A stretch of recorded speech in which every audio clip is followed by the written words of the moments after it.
Screen time का issue वरना जी हर घर में होता है, तो स्क्रीन टाइम कितना है, कोई हेल्दी लिमिट है इसकी? मैं तो कहूंगी कि 8 साल की उम्र तक नो स्क्रीन। तो बिना फोन बिना कार्टून देखे हुए वो खाना ही नहीं खा सकते हैं। इस वक्त अगर आप आसान तरीका ले लेंगी तो बाद में ऐसा मुश्किल तरीका उभर के आता है कि कभी कभी हम संभाल नहीं पाते उसको। आपको इतना ही देखना है और उसके बाद कोई टेंट्रम वो सब चीजें नहीं अलाउड है। नहीं, टैंट्रम होगा तो चलने दो, ये टैंट्रम बच्चों का काम है टैंट्रम करना।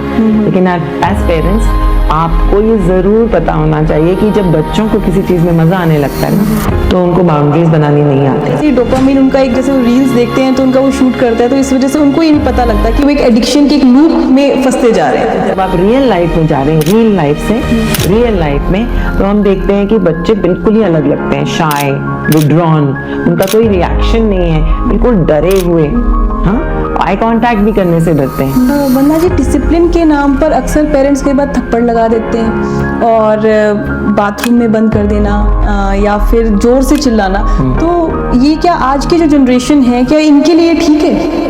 जनरेशन गैप जो था पहले 10 साल में होता था, फिर 5 साल में होता था, फिर 3 साल में होता था, आज के टाइम में मैं 1 साल में ही देखती हूँ बच्चे बदल चुके हैं। और ये कोई ज़रूरी नहीं है कि जिन बच्चों के ऑपोजिट रिलेशनशिप होता है as a boyfriend and girlfriend वो पढ़ाई में अच्छे नहीं होंगे या अपना करियर का फोकस वो छोड़ देंगे। मोमेंटली हाँ डिस्ट्रैक्शन हो सकती है, बट ज़रूरी नहीं है कि ऐसा होगा। फियर बेस्ड पेरेंटिंग का कोई फायदा नहीं है, लेकिन मैं ये भी नहीं कहूँगी कि ब्रो बेस्ड पेरेंटिंग होनी चाहिए। और ये क्या होती है? Bro based parenting, that you my bro. Okay. आजकल के बच्चों को ना बातचीत बहुत चाहिए, क्वालिटी टाइम कुछ नहीं होता है, बच्चों को क्वांटिटी टाइम चाहिए होता है, जब चाहिए तो चाहिए। एक मैं कहीं पढ़ रही थी कि 72% वुमेन मदर्स डिप्रेशन में है, जस्ट बिकॉज इसलिए कि वो जैसा करना चाहती है वो कर नहीं पाती है, क्योंकि ग्रैंड पेरेंट्स होते हैं, दादी नानी होती हैं, तो वो क्या थोड़ा पैम्पर करती हैं बच्चों को। तो बच्चे जब थोड़ा रो रहे हैं तो मदर अगर स्ट्रिक्ट हो भी गई तो घर के और मेंबर से, खासतौर से ग्रैंड पेरेंट्स, वो कहते हैं कोई बात नहीं, दिला दो चीज, चॉकलेट ही तो मांग रहा है, कोई बात नहीं। तो उस वक्त मदर बड़ी ना फ्रस्ट्रेटेड सा फील करती है। दादी दादा नानी नाना का प्यार एक अनकंडीशनल लव होता है बच्चों के लिए, और ये जो अनकंडीशनल लव है बच्चों के लिए, बच्चों की मेंटल हेल्थ और ग्रोथ के लिए बहुत जरूरी है। पेरेंट्स को बड़ा जरूरी है ये समझना कि वो अपने सपनों का बोझ अपने बच्चों पे ना डालें।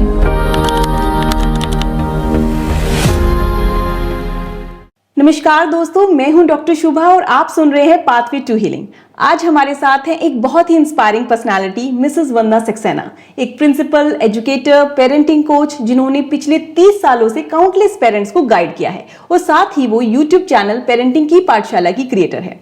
आज हम बात करेंगे उन रियल चैलेंजेस की, जैसे स्टबर्न बच्चों के tantrum, screen time issues, healthy eating habits, homework का इंटरेस्ट, और कैसे हम स्मार्ट पेरेंट्स बनकर बच्चों को अच्छा इंसान बना पाए while keeping ourselves peaceful and happy. तो चलिए शुरू करते हैं आज का एपिसोड। वंदना जी, आपका बहुत बहुत स्वागत है पाथवे टू हीलिंग में। Thank you so much for taking out time. Thank you for having me here doctor Shubhada. मैं भी बहुत खुश हूँ और I am very excited about this podcast. जी वंदना जी, अक्सर करके पेरेंट्स का एक कॉमन क्वेश्चन होता है कि हमारे बच्चे पढ़ाई नहीं करते। तो ऐसा क्या है कि आज के बच्चे पढ़ाई से बचकर रहना चाहते हैं और पेरेंट्स इस सिचुएशन को, इस स्ट्रगल को कैसे डील करें? ये बहुत गहरा क्वेश्चन है, और क्योंकि मैं एक प्रिंसिपल हूँ और 30 साल से एक टीचर हूँ, तो मैं इस सवाल का जवाब रोज ढूंढती हूँ। तो ये ना इतना एक आसान नहीं होता है जानना कि मेरा बच्चा पढ़ाई क्यों नहीं कर रहा। इसकी एक प्रोसेस होती है। देखो, जिंदगी में जब बच्चा फाउंडेशन स्टेज पे स्कूल आता है, मतलब कि किंडरगार्टन से लेके क्लास 2 तक, उस समय जिस तरह से पेरेंट्स का रिएक्शन होता है और स्कूल का एक एनवायरनमेंट होता है, वहीं से डिसाइड हो जाता है कि बच्चे को पढ़ाई में आगे चल के कितनी एक्साइटमेंट होगी, कितनी मोटिवेशन होगी और वो कितनी खुशी से पढ़ाई करेगा।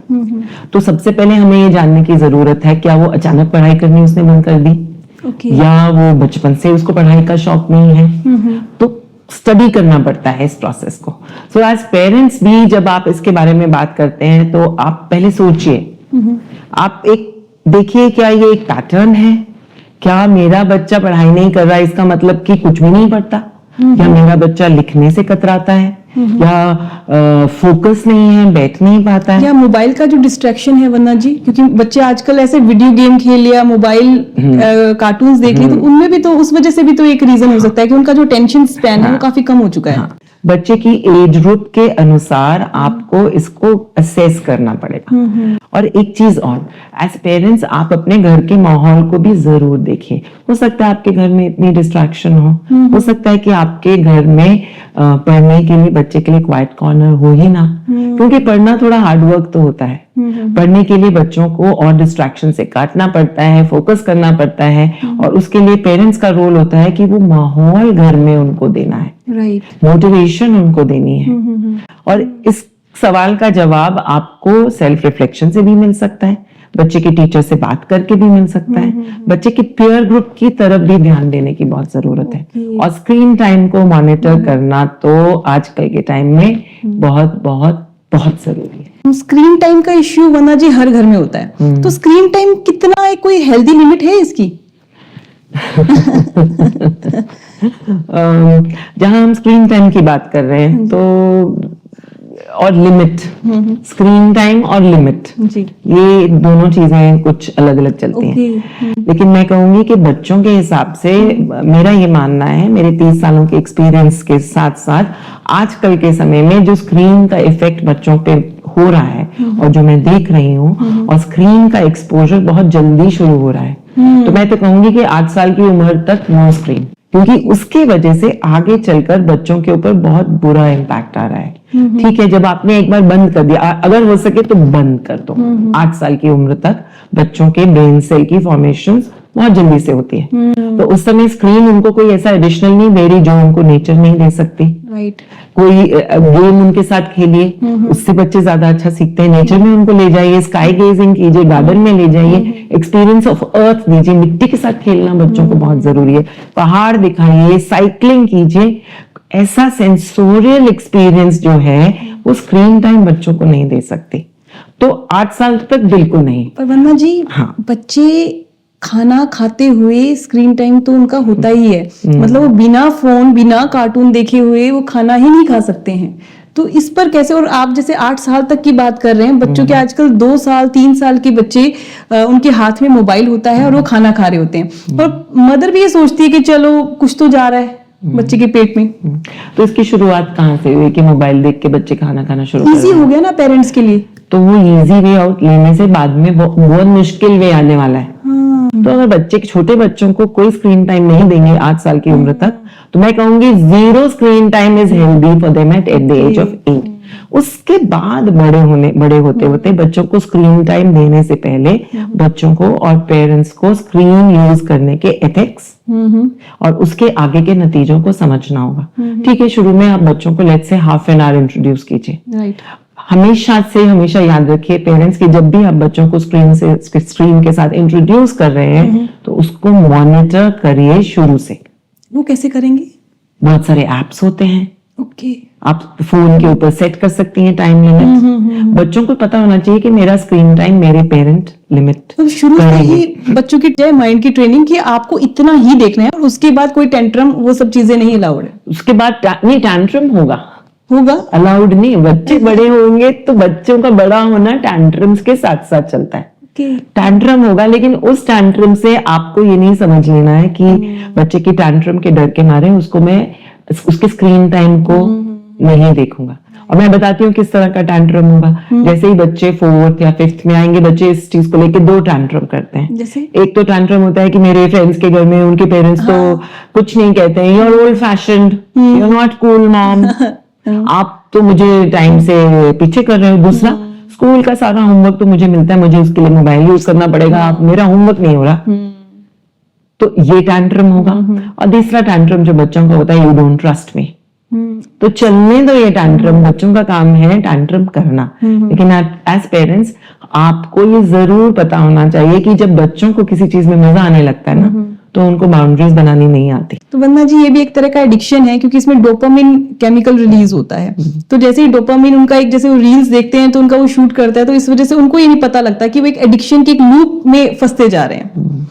और वंदना जी, जो वर्चुअल ऑटिज्म जो कोविड के बाद ये काफी प्रचलित हो गया है, तो इसका आपको लगता है कि एक्सेसिव स्क्रीन टाइम ही इसकी जिम्मेदार है? बिल्कुल, मैंने ये रियल लाइफ एग्जांपल्स देखे हैं हमारे पास। मैंने देखा है कई बार बच्चे हमें स्कूल में जो नजर आ रहे होते हैं एक्सप्रेशनलेस, कोई इमोशन ही नहीं है, आई कांटेक्ट भी नहीं करना चाह रहे। ऐसा क्यों? जब आप रील को देख रहे हो, आप देखते जा रहे हो, अब रील के अंदर तो सिलसिला चल रहा है, वो रील आपके रिएक्शन का इंतजार नहीं कर रही।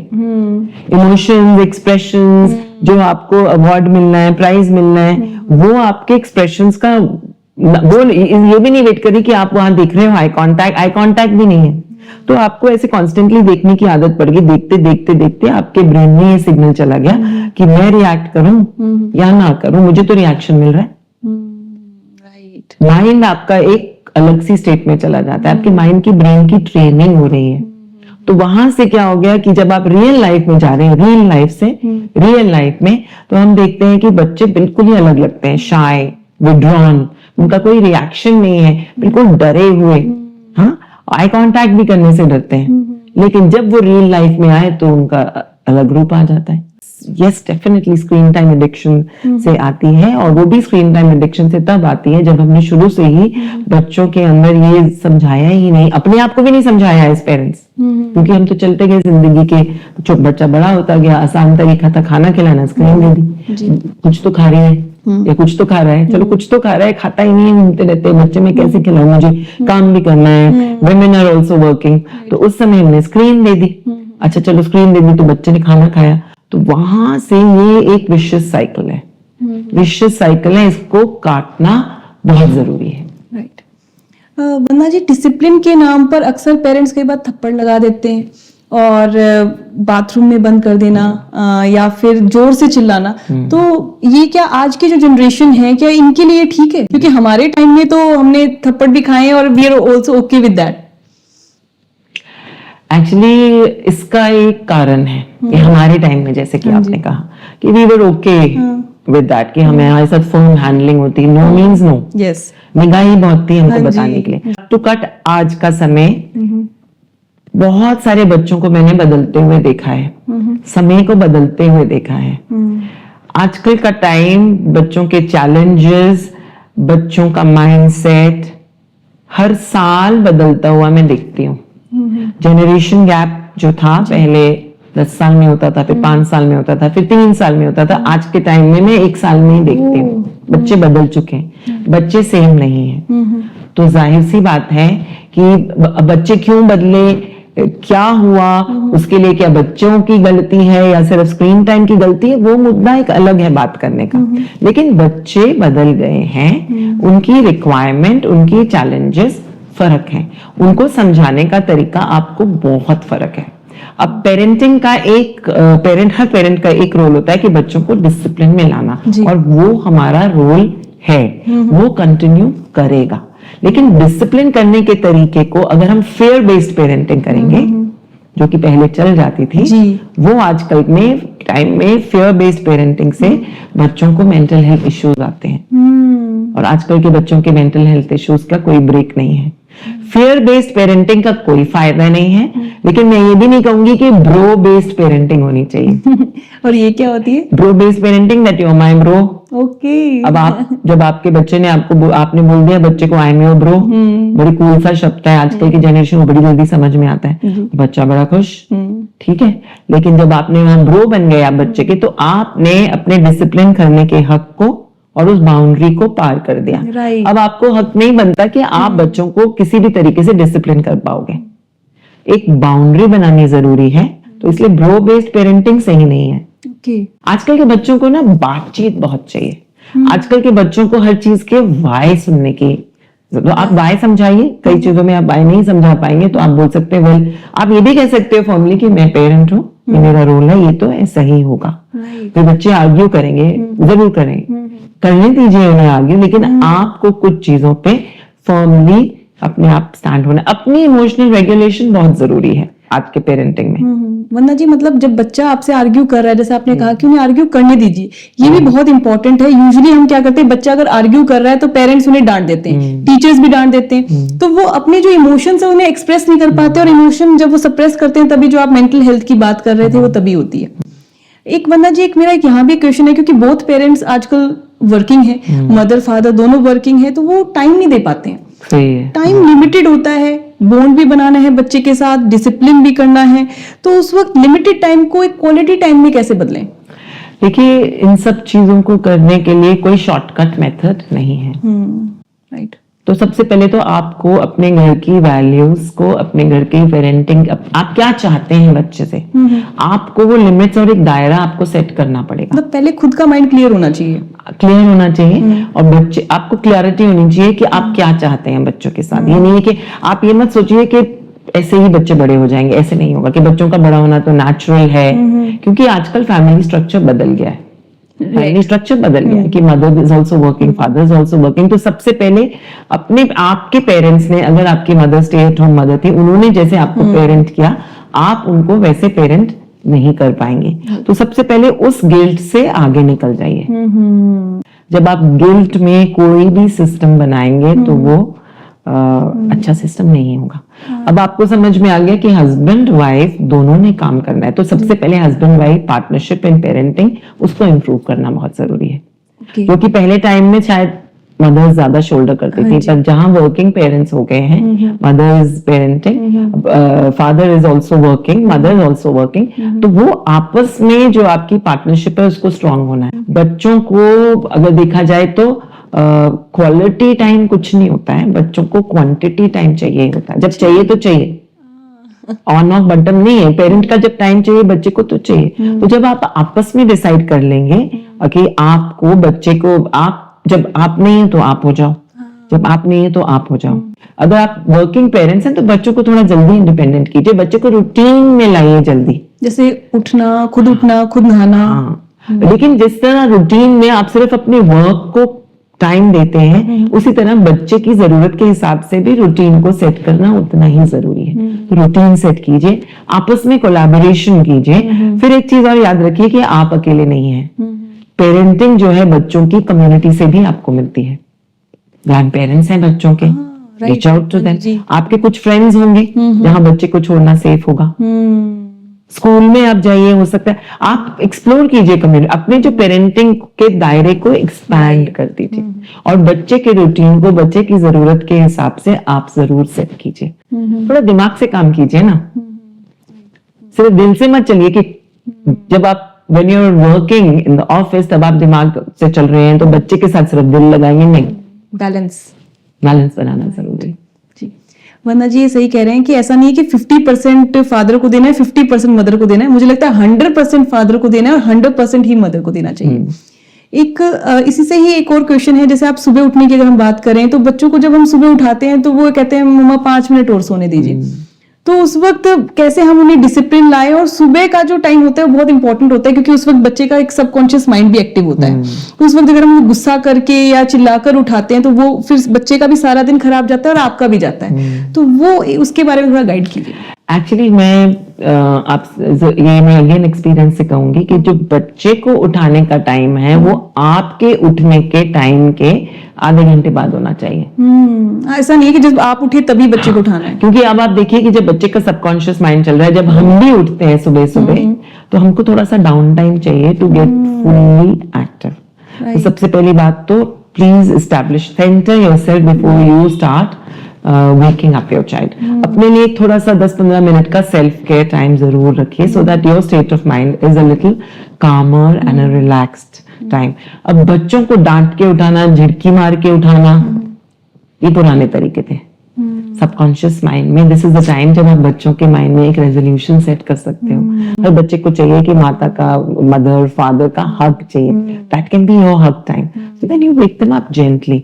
हो सकता है कि शुरू में आपको लगे कि टाइम हो, शुरू में आपको लगे कि बहुत ज्यादा टाइम लग रहा है, आप उठा सकते हो। Then you can talk about one thing for the child to look forward to in the day. जल्दी से उठ जाओ, आज आपने स्कूल जाना है, स्कूल में आके देखो आज आपका वो फेवरेट क्लास है या आपकी म्यूजिक क्लास है, या चलो हम जल्दी से उठ के जाते हैं, सनराइज देखते हैं। कोई एक ऐसी एक्टिविटी जिससे बच्चे को फटक, क्योंकि बच्चे जो होते हैं ना फौरन ऐसे निकल जाते हैं, अभी लेटे हुए उसी वक्त उसी next moment they will start running.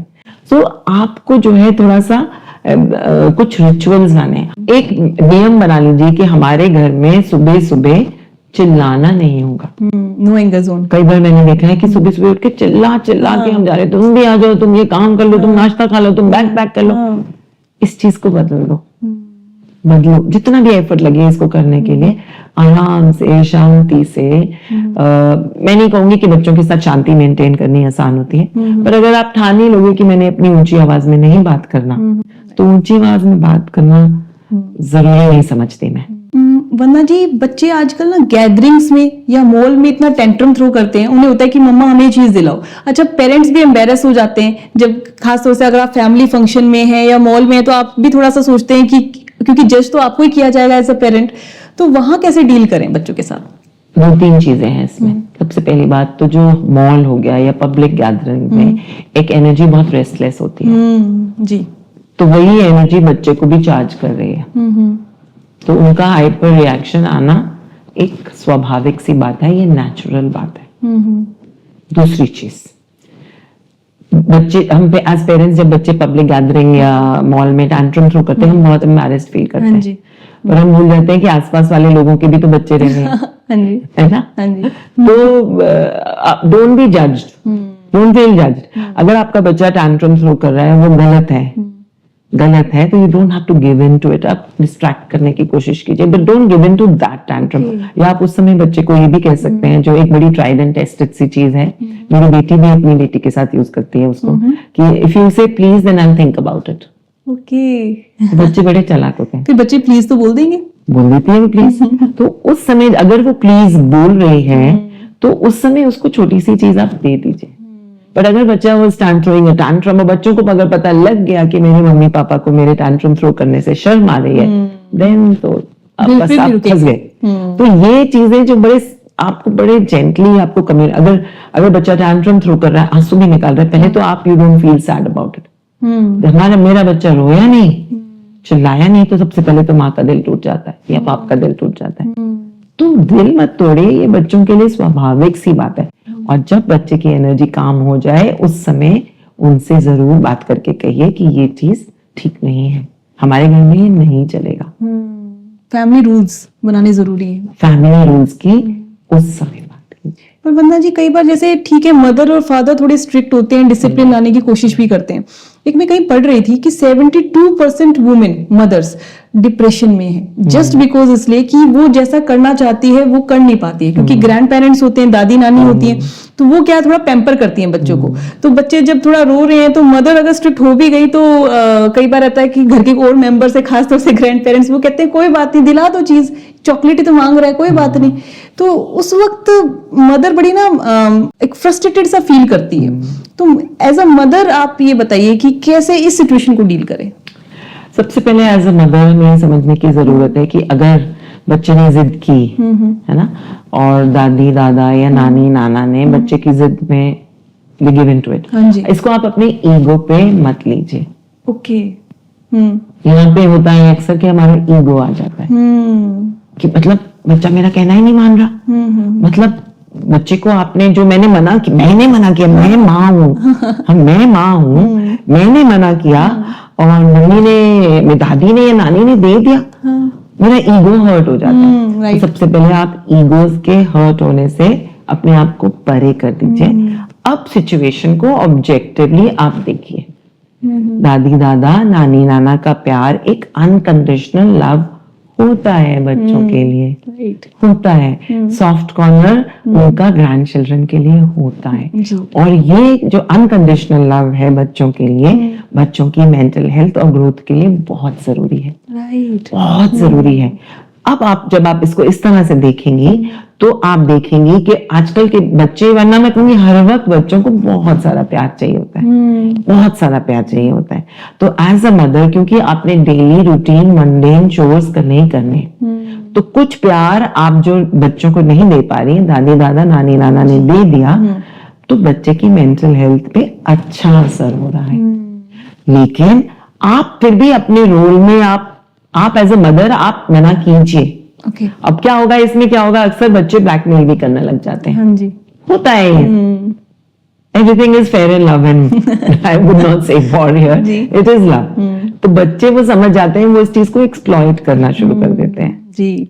तो अब उसका अगला स्टेप क्या है? पहली चीज तो अपने आप से ईगो से आप साइड स्टेप कीजिए। ठीक है। और एक जब आप नो करते हैं ना बच्चों को, एकदम एक वो ईगो वे में नो करना, जो पहले नो होता था वो नहीं चलेगा। Then you can have a conversation with your parents और योर इन लॉज दैट देखो ये बच्चा ऐसे कर रहा है, इसको ये देने से ये नुकसान हो रहा है, तो I need your support, I need you to be on my side. अलग से कन्वर्सेशन करें बच्चे के बिना, बच्चे और के सामने समझाएं। नहीं, बच्चे के सामने नहीं, बहुत सारी चीजें आपको बच्चे के पीछे करनी पड़ती है। वंदना जी, एक और क्वेश्चन है, ये एडोलेसेंट बच्चों के पेरेंट्स का है। यूजुअली क्या होता है, इस एज में हार्मोनल इश्यूज चल रहे होते हैं, अप डाउन हो रहा होता है, और बच्चे कई बार अपने करियर पर इतना फोकस नहीं कर पाते हैं और फिर रिलेशनशिप इश्यूज में चले जाते हैं। आजकल जो बॉयफ्रेंड गर्लफ्रेंड का कल्चर है वो पहले वेस्ट में खैर बहुत होता था, लेकिन अब इंडिया में भी बहुत हो गया है।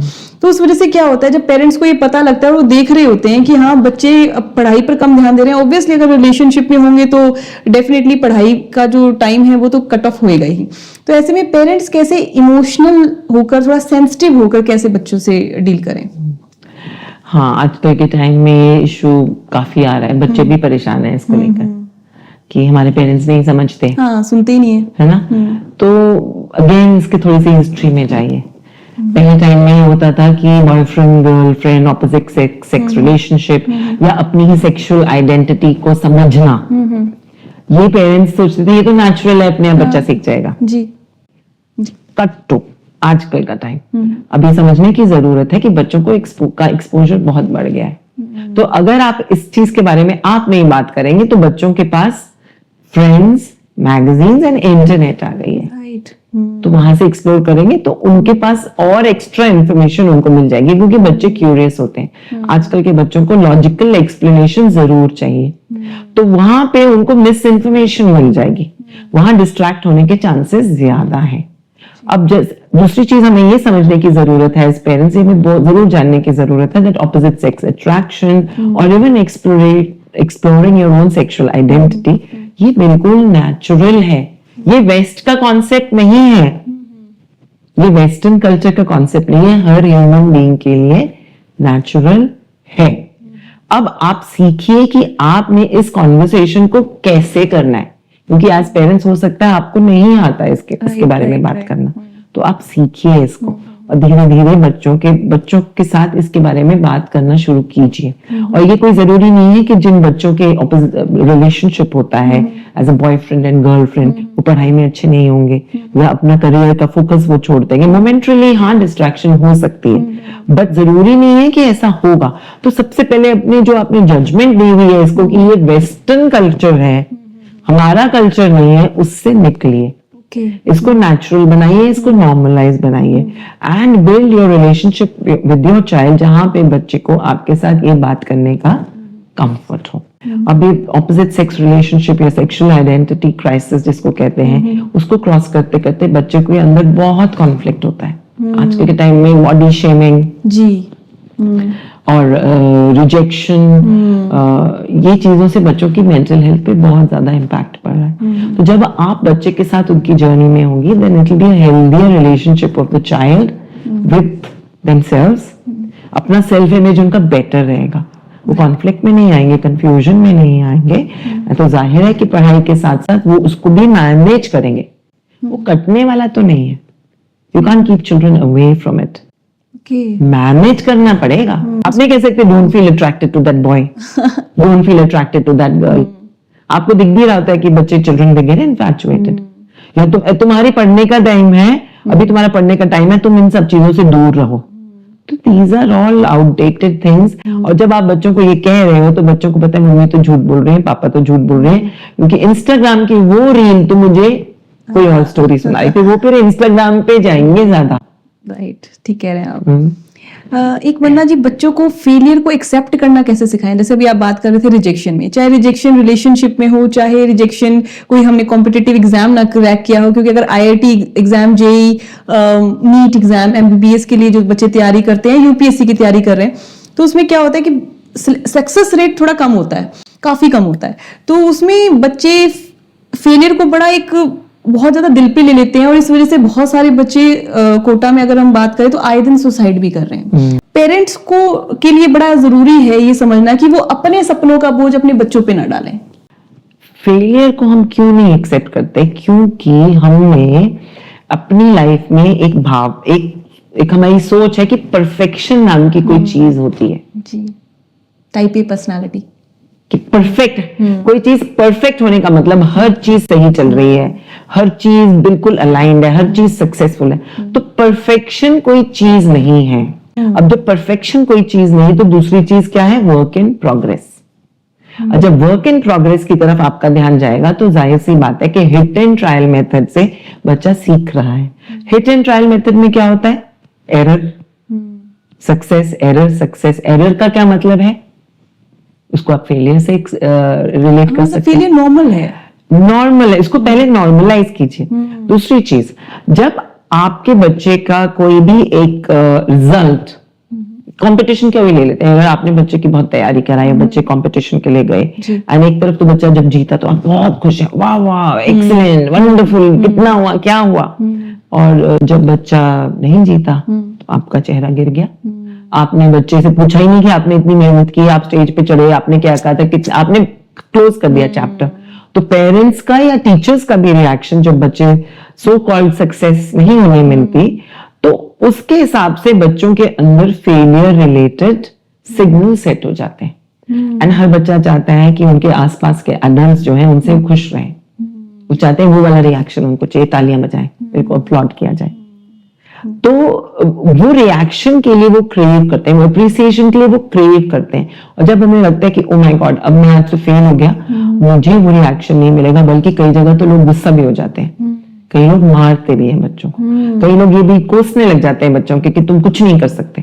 तो वो जो रिएक्शन है ना, जो आपने जैसे जैसे बच्चा बड़ा हो रहा है, बच्चे के दिमाग के अंदर घर कर गया, तो उससे क्या हो गया, बच्चे ने फेलियर को नॉर्मल नहीं समझा। The child will stop trying. Right, बिल्कुल सही। ट्राइंग जो है ना, वो अगर आप ट्राई नहीं करोगे तो आप कुछ नया नहीं सीखोगे। तो हमें अपने माइंडसेट को रीडिफाइन करने की जरूरत है कि परफेक्शन नाम की चीज कोई नहीं होती है। Failure is normal, it's part of a process, and everything that we do is work in progress. Failure is the stepping stone to success. Absolutely. So thank you so much, Vandana ji. Thank you so much for taking out your time. Thank you for watching and thank you for having me over on this podcast. Thank you so much, ma'am. तो दोस्तों, ये था हमारा आज का episode. उम्मीद है कि आज की बातें आपके पेरेंटिंग जर्नी को थोड़ा इजी, पीसफुल और पॉजिटिव बनाएंगी। और अगर आपको ये एपिसोड पसंद आया हो तो इसे लाइक, शेयर, सब्सक्राइब करना ना भूलें। और इसे उन पेरेंट्स के साथ भी जरूर शेयर करें जो अपने बच्चों को समझाने और सपोर्ट करने की खोज में हैं। अपना वक्त देने के लिए बहुत बहुत धन्यवाद। मिलते हैं अगले एपिसोड में। Till then take care, stay mindful and keep healing.